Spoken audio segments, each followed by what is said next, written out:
ಇಂಧನ ಸಂಸ್ಥೆಗಳ ಮುಖ್ಯಸ್ಥರ ಜೊತೆಗೆ ಮುನಿಯಪ್ಪ ಮೀಟಿಂಗ್ ಮಾಡೋದಕ್ಕೆ ಮುಂದಾಗಿದ್ದಾರೆ. ಆಹಾರ ಮತ್ತು ನಾಗರಿಕ ಸರಬರಾಜು ಇಲಾಖೆ ಸಚಿವರು ಸಭೆ ನಡೆಸೋದಕ್ಕೆ ಮುಂದಾಗಿದ್ದಾರೆ. ಕೆಎಚ್ ಮುನಿಯಪ್ಪ ಅಧಿಕಾರಿಗಳ ಜೊತೆ ಸಭೆಗೆ ಮುಂದಾಗಿದ್ದಾರೆ. ವಿಧಾನಸೌಧದ ಸಚಿವರ ಕಚೇರಿಯಲ್ಲಿ ಸಭೆ ನಡೆದಿದೆ. ಐಒಸಿ, ಬಿಪಿಸಿ ಮತ್ತೆ ಎಚ್ಪಿಸಿ ಹಾಗೆ ಗೈಲ್ ಸಂಸ್ಥೆಗಳ ಅಧಿಕಾರಿಗಳು ಹಾಗೂ ಹೋಟೆಲ್ ಮಾಲೀಕರ ಸಂಘದ ಅಧ್ಯಕ್ಷರೊಂದಿಗೆ ಸಚಿವರು ಸಭೆ ನಡೆಸಿದ್ದಾರೆ. ಸುಗಮವಾಗಿ ಅಡುಗೆ ಅನಿಲ ಪೂರೈಕೆಗೆ ಸಂಬಂಧಪಟ್ಟ ಹಾಗೆ ಏನೆಲ್ಲ ಕ್ರಮಗಳಾಗಬೇಕು ತ್ವರಿತವಾಗಿ ಅನ್ನೋದಕ್ಕೆ ಸಂಬಂಧಪಟ್ಟ ಹಾಗೆ ಈ ಸಭೆಯಲ್ಲಿ ಚರ್ಚಿಸಲಾಗಿದೆ. ಈಗಾಗಲೇ ಬೆಂಗಳೂರು ಸೇರಿದ ಹಾಗೆ ರಾಜ್ಯದ ಹಲವು ಕಡೆಗಳಲ್ಲಿ ದೇಶಾದ್ಯಂತ ಇದು ಉಲ್ಬಣ ಆಗಿರೋ ಸಮಸ್ಯೆ. ರಾಜ್ಯದಲ್ಲಿ ಈಗ ತಕ್ಷಣಕ್ಕೆ ಏನೆಲ್ಲ ಕ್ರಮಗಳಾಗಬೇಕು ಪರಿಸ್ಥಿತಿಯನ್ನು ನಿಭಾಯಿಸೋದಕ್ಕೆ, ಅದಕ್ಕೆ ಯಾವ ರೀತಿ ಕ್ರಮಗಳನ್ನು ಕೈಗೊಳ್ಳಬೇಕು ಅನ್ನೋ ವಿಚಾರಕ್ಕೆ ಸಂಬಂಧಪಟ್ಟ ಹಾಗೆ ಇಂಧನ ಸಂಸ್ಥೆಗಳ ಮುಖ್ಯಸ್ಥರ ಜೊತೆಗೆ ಸಚಿವ ಕೆಎಚ್ ಮುನಿಯಪ್ಪ ವಿಧಾನಸೌಧದ ಸಚಿವರ ಕಚೇರಿಯಲ್ಲೇ ಇವತ್ತು ಮೀಟಿಂಗ್ ಮಾಡಿದ್ದಾರೆ. ಯಾವ ರೀತಿ ಕ್ರಮಗಳನ್ನು ಕೈಗೊಳ್ಳಬೇಕು ಅನ್ನೋದರ ಕುರಿತು ಚರ್ಚೆ ನಡೆಸಿದ್ದಾರೆ. ಐಒಸಿ, ಬಿಪಿಸಿ, ಎಚ್ಪಿಸಿ ಮತ್ತು ಗೈಲ್ ಸಂಸ್ಥೆಗಳ ಅಧಿಕಾರಿಗಳು ಜೊತೆಗೆ ಹೋಟೆಲ್ ಮಾಲೀಕರ ಸಂಘದ ಅಧ್ಯಕ್ಷರ ಜೊತೆಗೂ ಕೂಡ ಸಭೆ ನಡೆಸಿದ್ದಾರೆ. ಸಭೆಯಲ್ಲಿ ಎಲ್ಲರೂ ಕೂಡ ಭಾಗಿಯಾಗಿದ್ದರು. ಈ ಪರಿಸ್ಥಿತಿಯನ್ನು ನಿಭಾಯಿಸೋದಕ್ಕೆ ಈಗ ಯಾವ ರೀತಿ ಕ್ರಮಗಳ ಅಗತ್ಯ ಇದೆ ಅನ್ನೋದರ ಕುರಿತು ಈ ಸಭೆಯಲ್ಲಿ ಚರ್ಚೆ ಮಾಡಲಾಗಿದೆ.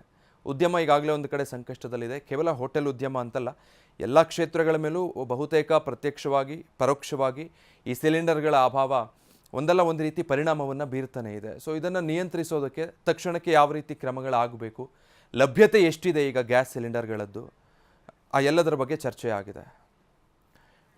ಡೀಟೇಲ್ಸ್ ಕೊಡ್ತಾರೆ ನಮ್ಮ ಪ್ರತಿನಿಧಿ ಕಿರಣ್ ಹನಿಯಡ್ಕ. ಕಿರಣ್, ಈಗ ಸಿಲಿಂಡರ್ಗಳ ಅಭಾವ, ಅದರ ನಿರ್ವಹಣೆಗೆ ಸಂಬಂಧಪಟ್ಟ ಹಾಗೆ ಸಭೆಯಲ್ಲಿ ಏನೆಲ್ಲ ಚರ್ಚಿಸಲಾಗಿದೆ? ವಿಜಯ್, ಅಡುಗೆ ಅನಿಲ ಸೇರಿದಂತೆ ಪ್ರಮುಖವಾಗಿ ಗ್ಯಾಸ್ ಸಿಲಿಂಡರ್ಗಳ ಪೂರೈಕೆಯಲ್ಲಿ ಯಾವುದೇ ರೀತಿಯ ವ್ಯತ್ಯಯ ಆಗೋದಿಲ್ಲ ಅನ್ನುವಂಥನ್ನು ಖಚಿತಪಡಿಸಿಕೊಳ್ಳುವಂಥ ಉದ್ದೇಶದಿಂದ ಆಹಾರ ಮತ್ತು ನಾಗರಿಕ ಪೂರೈಕೆ ಇಲಾಖೆ ಸಚಿವ ಕೆಎಚ್ ಮುನಿಯಪ್ಪ ಇವತ್ತು ಮತ್ತೊಮ್ಮೆ ವಿಧಾನಸೌಧದಲ್ಲಿ ಅಧಿಕಾರಿಗಳ ಜೊತೆ ಸಭೆಯನ್ನು ನಡೆಸಿದ್ದಾರೆ. ತಮ್ಮ ಇಲಾಖೆ ಅಂದರೆ ಆಹಾರ ಮತ್ತು ನಾಗರಿಕ ಪೂರೈಕೆ ಇಲಾಖೆಯ ಅಧಿಕಾರಿಗಳು ಮತ್ತು ಅನಿಲ ಸಂಸ್ಥೆಗಳು ಮತ್ತು ಇಂಧನ ಸಂಸ್ಥೆಗಳ ಅಧಿಕಾರಿಗಳ ಜೊತೆಯೂ ಕೂಡ ಅವರು ಸಭೆಯನ್ನು ನಡೆಸಿದ್ದಾರೆ. ಪ್ರಮುಖವಾಗಿ ಐಒಸಿ, ಎಚ್ಪಿಸಿ ಮತ್ತು ಬಿಪಿಸಿಎಲ್ ಸೇರಿದಂತೆ ಗೈಲ್ ಸೇರಿದಂತೆ 4 ಸಂಸ್ಥೆಗಳ ಅಧಿಕಾರಿಗಳನ್ನು ಈ ಒಂದು ಸಭೆಗೆ ಅವರು ಆಹ್ವಾನಿಸಿದರು. ಜೊತೆಗೆ ಹೋಟೆಲ್ ಸಂಸ್ಥೆಗಳ ಮುಖ್ಯಸ್ಥರ ಜೊತೆ ಕೂಡ ಅವರು ಚರ್ಚೆಯನ್ನು ನಡೆಸಿದ್ದಾರೆ. ಈ ಪ್ರಮುಖವಾಗಿ ಇಲ್ಲಿ ಚರ್ಚೆ ಮಾಡಿರುವಂತಹ ವಿಚಾರ ಅಂದರೆ ಯಾವುದೇ ರೀತಿಯಲ್ಲೂ ಕೂಡ ಅಡುಗೆ ಅನಿಲ ಪೂರೈಕೆ ವಿಚಾರದಲ್ಲಿ ವ್ಯತ್ಯಯ ಆಗೋದಿಲ್ಲ, ಆ ನಿಟ್ಟಿನಲ್ಲಿ ಸರ್ಕಾರ ಆದ್ಯತೆಯನ್ನು ವಹಿಸಿ ಕ್ರಮವನ್ನು ಕೈಗೊಳ್ಳುತ್ತೆ ಅನ್ನುವಂಥ ಒಂದು ಭರವಸೆಯನ್ನು ಕೊಡುವಂತಹ ದೃಷ್ಟಿಯಿಂದ ಈ ಸಭೆಯನ್ನು ಇವತ್ತು ಆಹಾರ ಇಲಾಖೆ ಸಚಿವರು ನಡೆಸಿದ್ದಾರೆ. ಪ್ರಮುಖವಾಗಿ ಇದರ ಜೊತೆಗೆ ಆದ್ಯತಾ ವಲಯಗಳಲ್ಲಿ ಸಿಲಿಂಡರ್ಗಳ ಪೂರೈಕೆ ವಿಚಾರದಲ್ಲಿ ಯಾವುದೇ ರೀತಿಯಿಂದ ವ್ಯತ್ಯಯ ಆಗದಂತೆ ನೋಡಿಕೊಳ್ಳುವಂತಹ ನಿಟ್ಟಿನಲ್ಲೂ ಕೂಡ ಈ ಅನಿಲ ಸಂಸ್ಥೆಗಳ ಮುಖ್ಯಸ್ಥರಿಗೆ ಇವತ್ತಿನ ಸಭೆಯಲ್ಲಿ ಸಚಿವರು ಸೂಚನೆಯನ್ನು ಕೂಡ ಕೊಟ್ಟಿದ್ದಾರೆ. ಅಂದರೆ ಪ್ರಮುಖವಾಗಿ ಆದ್ಯತಾ ವಲಯಗಳಾದಂತಹ ಸರ್ಕಾರಿ ಆಸ್ಪತ್ರೆಗಳು, ಖಾಸಗಿ ಆರೋಗ್ಯ ಕೇಂದ್ರಗಳು, ಕಾರಾಗೃಹಗಳು, ಅದೇ ರೀತಿ ಅಂಗನವಾಡಿ ಕೇಂದ್ರಗಳು ಮತ್ತು ಬಿಸಿಯೂಟ ಸಂಸ್ಥೆಗಳು, ಅಂದರೆ ಶಾಲಾ ಕಾಲೇಜುಗಳಲ್ಲಿ ಬಿಸಿಯೂಟನ್ನು ಕೊಡುವಂತಹ ವಿಚಾರ, ಈ ರೀತಿಯಾದಂಥ ಆದ್ಯತಾ ವಲಯಗಳೇನಿದೆ ಅವುಗಳಿಗೆ ಯಾವುದೇ ರೀತಿಯಲ್ಲೂ ಕೂಡ ನಿರಂತರವಾಗಿ ಪೂರೈಕೆಯಲ್ಲಿ ಯಾವುದೇ ಒಂದು ರೀತಿಯ ತೊಂದರೆಗಳು ಉಂಟಾಗಬಾರ್ದು ಅನ್ನುವಂಥ ರೀತಿಯಲ್ಲಿ ನೋಡಿಕೊಳ್ಬೇಕನ್ನುವಂಥ ಒಂದು ಸೂಚನೆಯನ್ನು ಕೂಡ ಇವತ್ತಿನ ಸಭೆಯಲ್ಲಿ ಸಚಿವರು ಕೊಟ್ಟಿದ್ದಾರೆ.